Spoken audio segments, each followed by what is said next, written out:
There is a moment in an empath's life that is quiet, almost unnoticeable to the world, but it is seismic. It's the moment they finally stop caring. Not because they stopped feeling, not because their heart hardened, but because their soul woke up.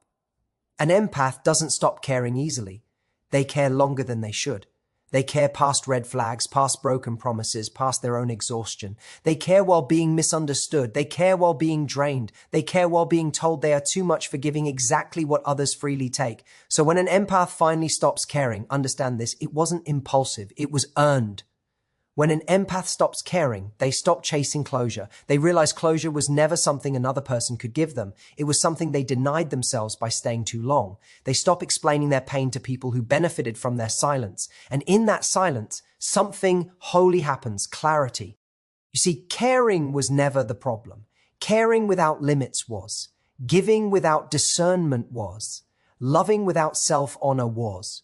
And the moment an empath chooses themselves, the dynamic shifts. The power doesn't disappear, it returns home. This is where people get confused. They say, "You've changed." No, the empath didn't change. They remembered who they were before they abandoned themselves to be understood, chosen, or loved. They remembered that love is not proven through endurance of pain. Love is proven through reciprocity. When an empath stops caring, they don't become cold, they become still. And stillness is terrifying to those who relied on chaos, access, and emotional availability without accountability, because the empath no longer reacts, no longer overgives, no longer negotiates their worth. And here's the divine truth. When you stop caring in the wrong places, you make room to care deeply in the right ones, for your peace, for your purpose, for the life that doesn't require you to shrink, chase, or bleed just to belong. This is not bitterness. This is wisdom. This is the soul saying, "I have learned." This is the heart saying, "I am no longer available for what dishonors me." And that decision, quiet, firm, unapologetic, is the beginning of true power. Because when an empath finally stops caring, they don't lose love. They become it, directed inward, protected by boundaries and guided by truth. And from that place, they no longer attract those who need saving. They attract those who are ready to stand beside them whole. That is not the end of love. That is the beginning of alignment. An empath stops caring not out of cruelty, but out of self-respect. And this distinction matters more than most people will ever understand. Because from the outside, it can look harsh. It can look sudden. It can look like indifference. But in truth, it is the final, most courageous act of love an empath gives to themselves after a long season of self-abandonment. Empaths are not wired to withdraw easily. Their default setting is compassion. They feel first, explain later. They sense what others need before those needs are spoken. And because of that, they often tolerate what they shouldn't. Not because they don't see the harm, but because they believe love means staying, understanding, and enduring. They believe that if they are patient enough, kind enough, gentle enough, things will eventually change. So they keep caring long after the relationship, situation, or dynamic has stopped caring for them.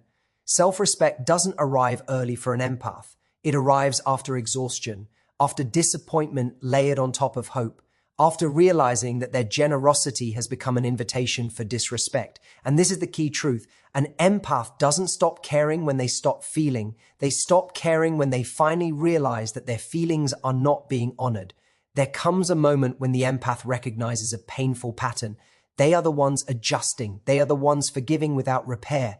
They are the ones explaining pain to people who never intend to change their behavior.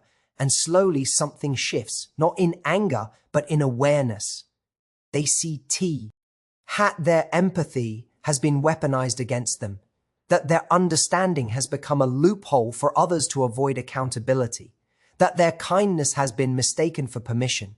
Self-respect begins the moment the empath asks a dangerous question, "What is this costing me?" Because until then, they only asked, "How can I help?" or "How can I make this work?" But once the cost becomes clear, once they see their peace eroding, their self-esteem thinning, their joy dimming, they are faced with a spiritual crossroads. Continue caring at the expense of themselves or choose themselves at the risk of disappointing others. And this is where the myth breaks. People think self-respect looks loud, confrontational, dramatic. But for an empath, self-respect often looks quiet. It looks like no longer responding, no longer explaining, no longer proving. It looks like walking away without slamming the door. It looks like conserving emotional energy instead of pouring it into a bottomless we. This choice is not made in cruelty. Cruelty would be punishing someone. Self-respect is simply withdrawing access. The empath does not suddenly wish harm on anyone. They simply stop sacrificing themselves to be loved. They stop negotiating their worth. They stop offering the softest parts of their heart to people who handle it carelessly. And here's the uncomfortable truth. When an empath chooses self-respect, it often feels like abandonment to those who benefited from their self-neglect. But that does not make it wrong. It makes it necessary. Because self-respect is the moment the empath finally says, I matter too. They learn that caring is sacred energy, that empathy is not infinite, that love without boundaries becomes self-betrayal. And once this realization settles in, the empath cannot unsee it. They cannot go back to overgiving just to maintain connection. They cannot continue caring in places that consistently cost them their dignity. So when an empath stops caring, it is not because they became heartless, it is because they became whole. Silence replaces explanation when an empath finally learns boundaries, and this shift can feel unsettling to everyone involved, especially to those who grew accustomed to having unlimited access to the empath's emotional world. For a long time, the empath believed that if they could just explain themselves clearly enough, patiently enough, compassionately enough, they could be understood. They believed understanding would lead to change. So they spoke, they clarified, they justified, they translated their pain into words, hoping those words would land in a heart ready to receive them. But explanation is exhausting when it is one-sided, and empaths often find themselves explaining not once, but repeatedly. They explain why something hurt, they explain their boundaries, they explain their needs, they explain their reactions. Over time, they begin to notice a pattern. The explanation is heard, acknowledged, even apologized for, but rarely honored. The words are met with temporary remorse instead of lasting respect. And slowly, the empath realizes that clarity was never the missing piece. Willingness was. Silence begins the moment the empath understands this truth, not as punishment, not as manipulation, but as discernment. They recognize that explanation has become a performance they are expected to repeat, while nothing on the other side actually changes. They see that their vulnerability has been turned into evidence, used to debate, minimize, or reframe their experience rather than protect it.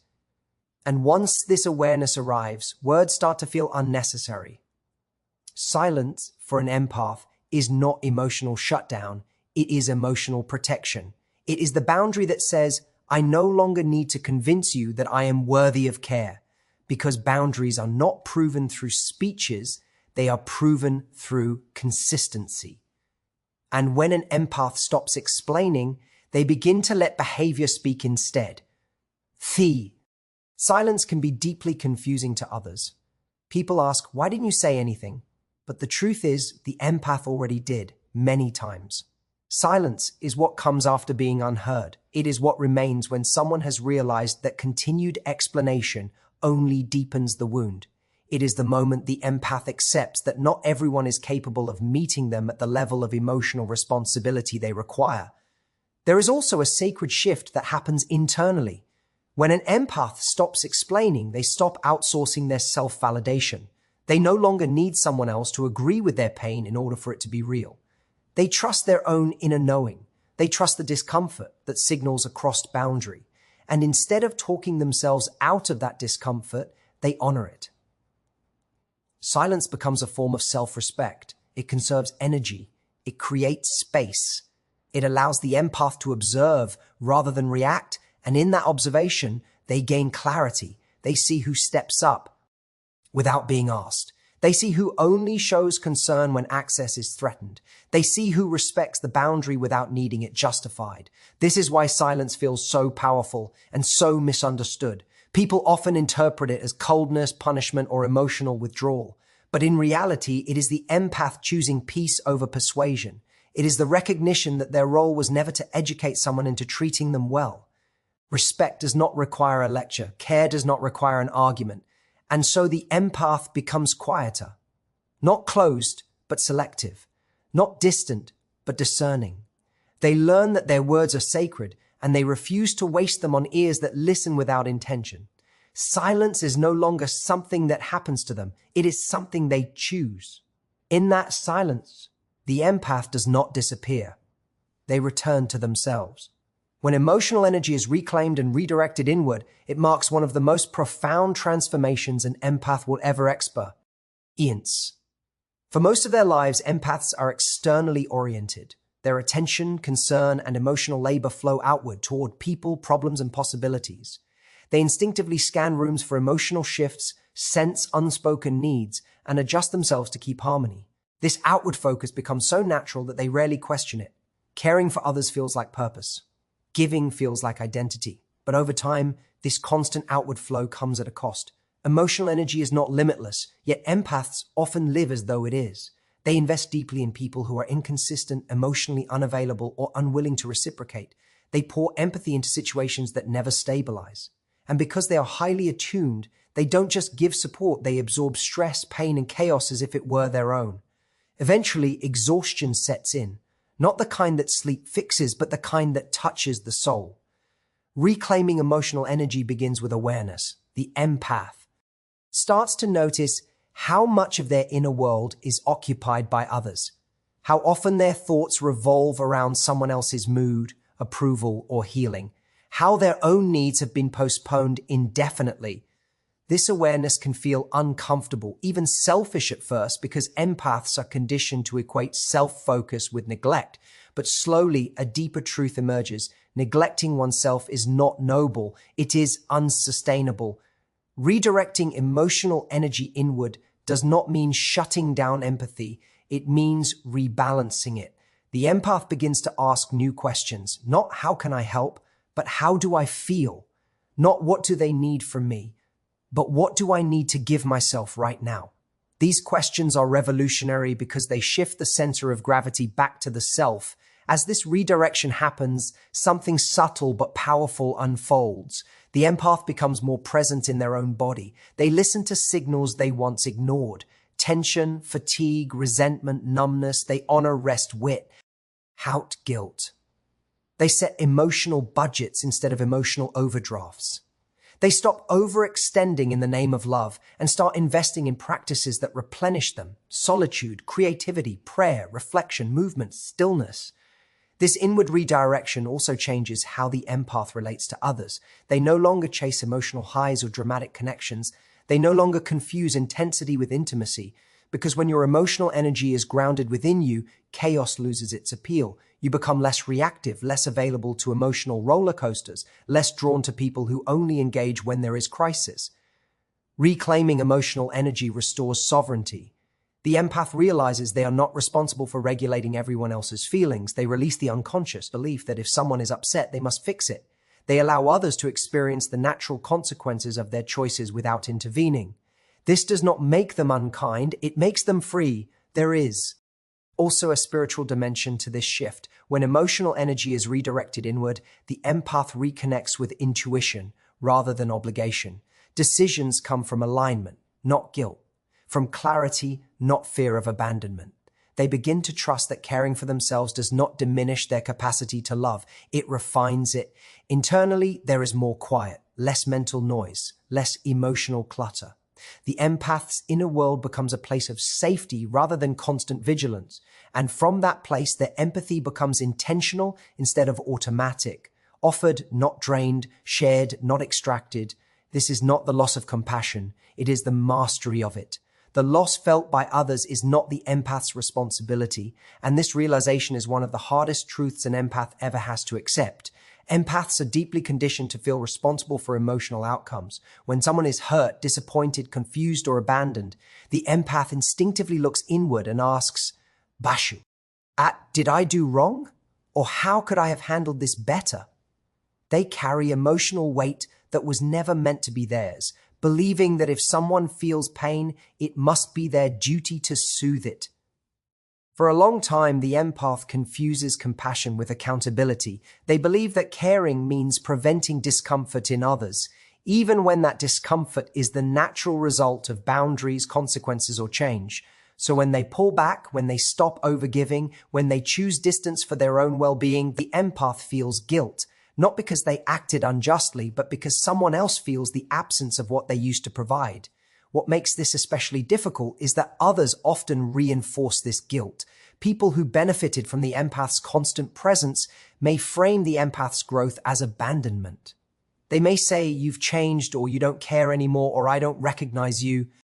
These statements are powerful because they strike at the empath's deepest fear, being the cause of someone else's pain. And for a moment, the empath may believe it. But here is the deeper truth the empath must learn. Feeling lost does not mean someone has been wronged.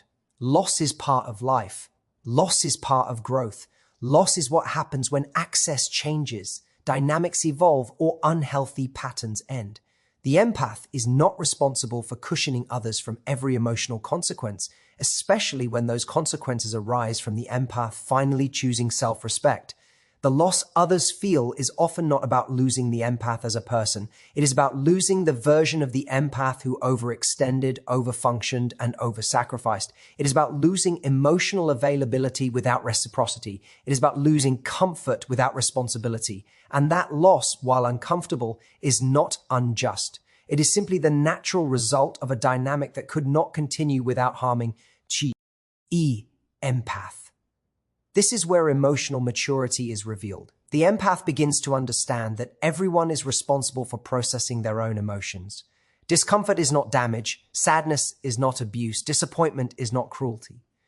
When an empath steps back, they are not causing harm. They are allowing reality to exist without distortion. They are allowing others to feel what they feel without rushing in to fix, rescue, or absorb it. Letting go of responsibility for others' loss requires the empath to unlearn a deeply ingrained belief that their worth is tied to how needed they are. For many empaths, being indispensable became a form of safety. If others needed them, they would not be abandoned. If others were happy, the empath felt secure. But this belief comes at a high cost. It turns relationships into obligations and love into labor. When the empath releases this belief, they begin to see relationships more clearly. They see who respects boundaries and who resents them. They see who values connection and who values control. And they realize that someone's inability to cope with change does not make the change wrong. There is also a quiet empowerment in this realization. The empath no longer collapses under the weight of someone else's disappointment. They allow others to grieve what was without rushing to restore it. They understand that growth often feels like loss to those who are not growing alongside you. This does not mean the empath becomes indifferent. They can acknowledge another's pain without taking ownership of it.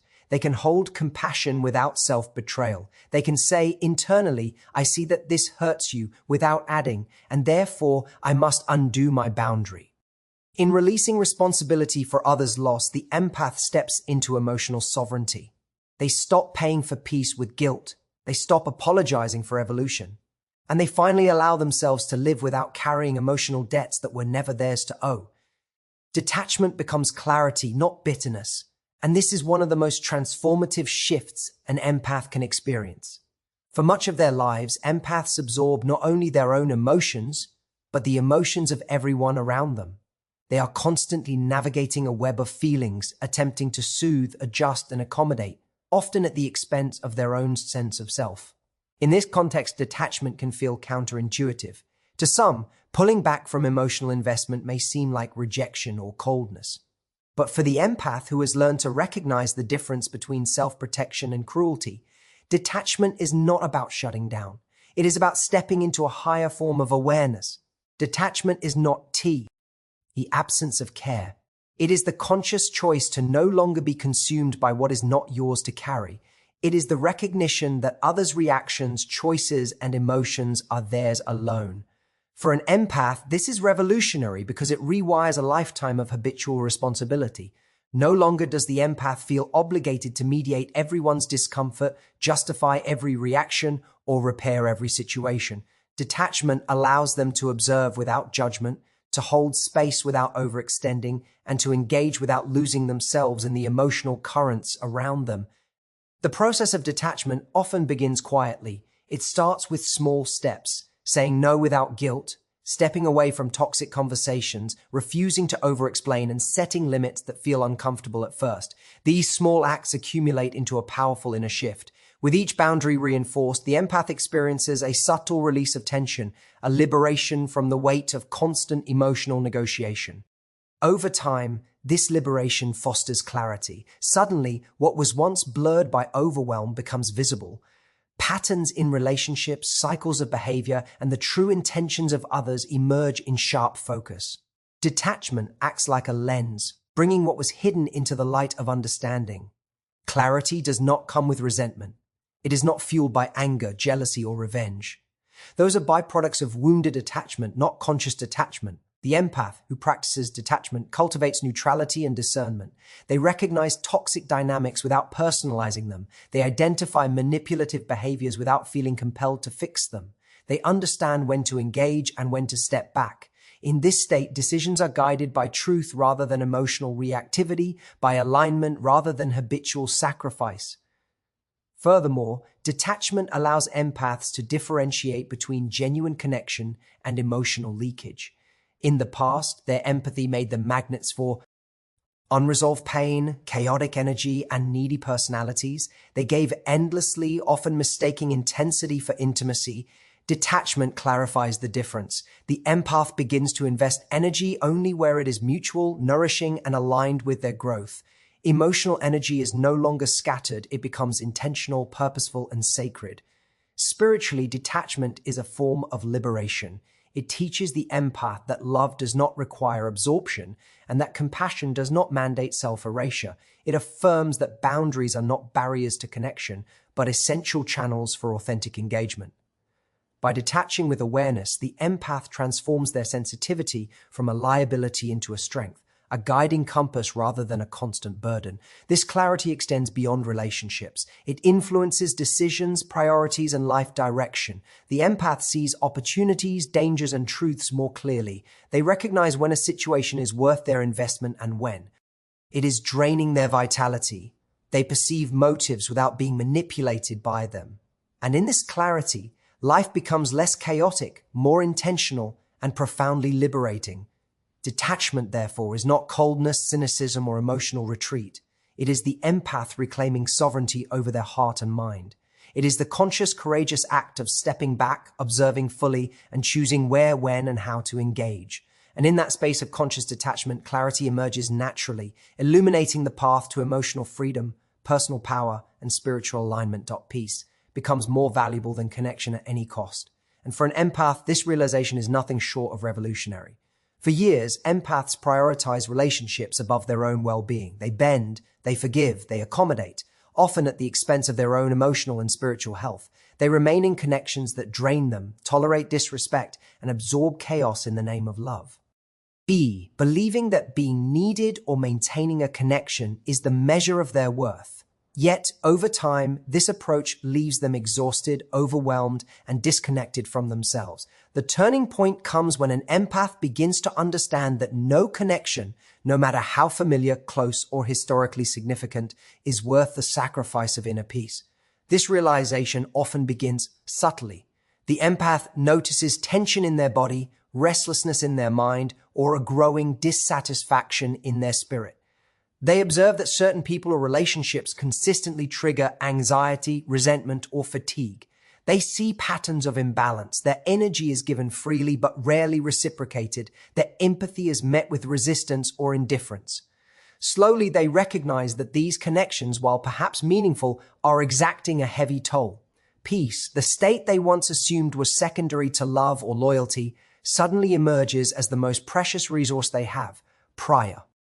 Etizing peace does not mean abandoning love or severing ties impulsively. It is a conscious recalibration of values. The empath begins to ask, does this connection honor my boundaries? Does it nourish my soul or does it drain it? Am I choosing this out of genuine desire or out of fear of loss or obligation?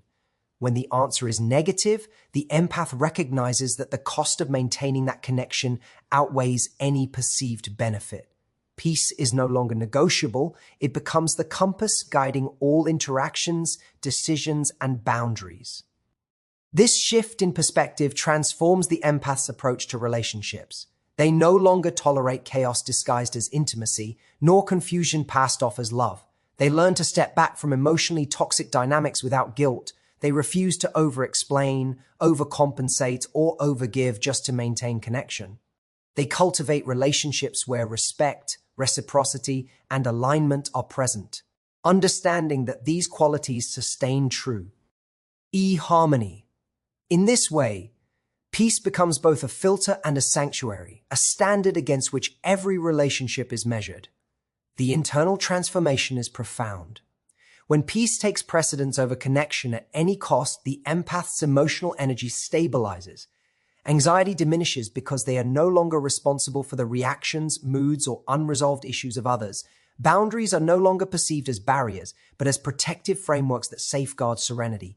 The empath experiences clarity, emotional resilience, and a renewed sense of self-worth. In valuing peace, they inadvertently model it for others, creating interactions that are healthier, calmer, and more authentic. Spiritually, this prioritization of peace aligns the empath with higher principles. It reinforces the understanding that love without respect is destructive, that giving without reciprocity is unsustainable, and that self-abandonment is incompatible with genuine compassion. By choosing peace over connection at any cost, the empath honors the divine truth that the soul's harmony cannot be compromised for the comfort of others. It is a sacred act of self-preservation, a declaration that their well-being is not optional or negotiable. Ultimately, when peace becomes more valuable than connection at any cost, the empath steps into sovereignty. They no longer measure worth by approval, presence, or attachment. They recognize that true connection flows naturally, without coercion, guilt, or exhaustion. And in this alignment, they find a profound freedom. The freedom to love intentionally, the freedom to give wisely, and the freedom to engage in relationships that uplift rather than deplete.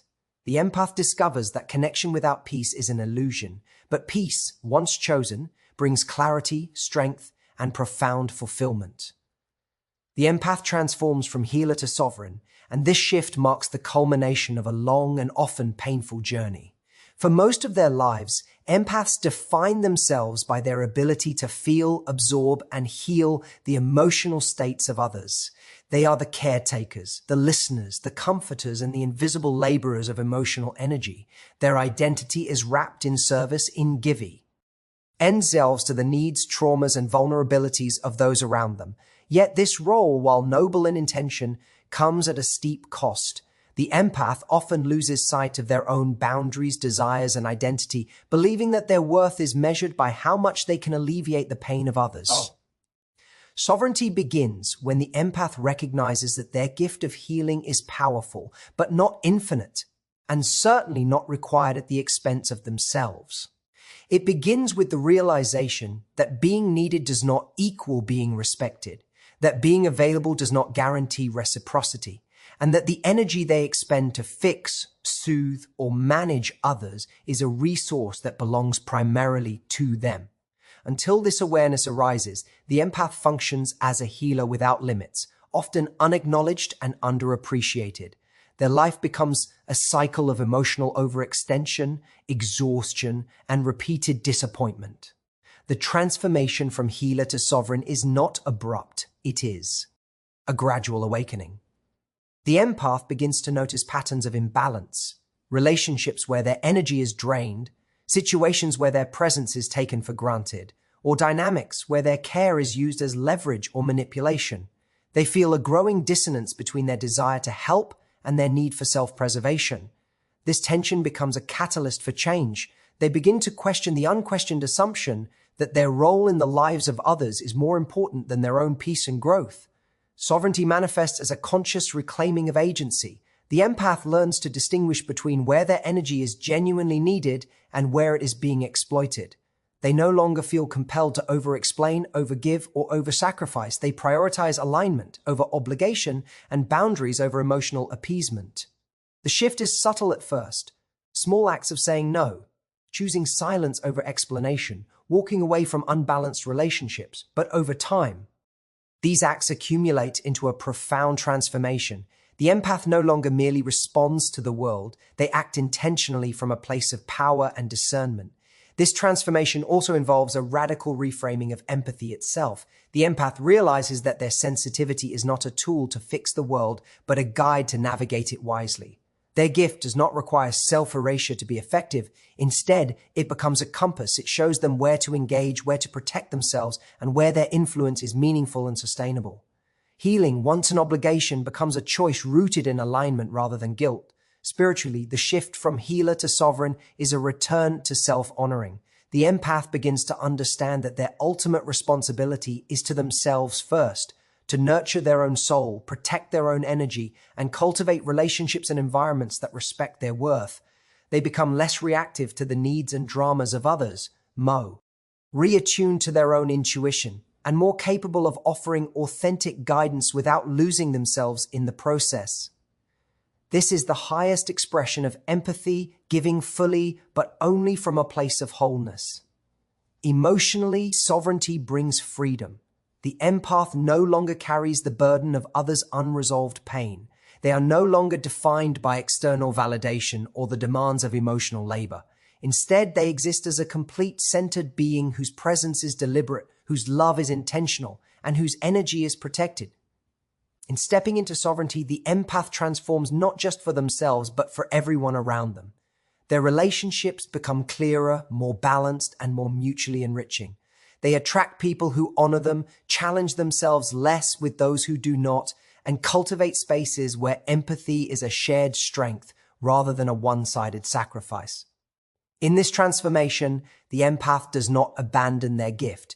They refine it, elevate it, and use it from a place of power, wisdom, and self-respect. The empath transforms from healer to sovereign, and this shift marks the culmination of a long and often painful journey. For most of their lives, empaths define themselves by their ability to feel, absorb, and heal the emotional states of others. They are the caretakers, the listeners, the comforters, and the invisible laborers of emotional energy. Their identity is wrapped in service, in giving themselves to the needs, traumas, and vulnerabilities of those around them. Yet this role, while noble in intention, comes at a steep cost. The empath often loses sight of their own boundaries, desires, and identity, believing that their worth is measured by how much they can alleviate the pain of others. Sovereignty begins when the empath recognizes that their gift of healing is powerful, but not infinite, and certainly not required at the expense of themselves. It begins with the realization that being needed does not equal respected, that being available does not guarantee reciprocity, and that the energy they expend to fix, soothe, or manage others is a resource that belongs primarily to them. Until this awareness arises, the empath functions as a healer without limits, often unacknowledged and underappreciated. Their life becomes a cycle of emotional overextension, exhaustion, and repeated disappointment. The transformation from healer to sovereign is not abrupt. It is a gradual awakening. The empath begins to notice patterns of imbalance, relationships where their energy is drained, situations where their presence is taken for granted, or dynamics where their care is used as leverage or manipulation. They feel a growing dissonance between their desire to help and their need for self-preservation. This tension becomes a catalyst for change. They begin to question the unquestioned assumption that their role in the lives of others is more important than their own peace and growth. Sovereignty manifests as a conscious reclaiming of agency. The empath learns to distinguish between where their energy is genuinely needed and where it is being exploited. They no longer feel compelled to over-explain, over-give, or over-sacrifice. They prioritize alignment over obligation and boundaries over emotional appeasement. The shift is subtle at first, small acts of saying no, choosing silence over explanation, walking away from unbalanced relationships, but over time, these acts accumulate into a profound transformation. The empath no longer merely responds to the world, they act intentionally from a place of power and discernment. This transformation also involves a radical reframing of empathy itself. The empath realizes that their sensitivity is not a tool to fix the world, but a guide to navigate it wisely. Their gift does not require self-erasure to be effective. Instead, it becomes a compass. It shows them where to engage, where to protect themselves, and where their influence is meaningful and sustainable. Healing, once an obligation, becomes a choice rooted in alignment rather than guilt. Spiritually, the shift from healer to sovereign is a return to self-honoring. The empath begins to understand that their ultimate responsibility is to themselves first, to nurture their own soul, protect their own energy, and cultivate relationships and environments that respect their worth. They become less reactive to the needs and dramas of others, more attuned to their own intuition, and more capable of offering authentic guidance without losing themselves in the process. This is the highest expression of empathy, GI, living fully, but only from a place of wholeness. Emotionally, sovereignty brings freedom. The empath no longer carries the burden of others' unresolved pain. They are no longer defined by external validation or the demands of emotional labor. Instead, they exist as a complete centered being whose presence is deliberate, whose love is intentional, and whose energy is protected. In stepping into sovereignty, the empath transforms not just for themselves, but for everyone around them. Their relationships become clearer, more balanced, and more mutually enriching. They attract people who honor them, challenge themselves less with those who do not, and cultivate spaces where empathy is a shared strength rather than a one-sided sacrifice. In this transformation, the empath does not abandon their gift. They refine it, elevate it, and use it from a place of power, wisdom, and self-respect. Thank you for your time and trust. Your presence made this exchange meaningful. Wishing you peace, clarity, and strength until we meet again. Goodbye.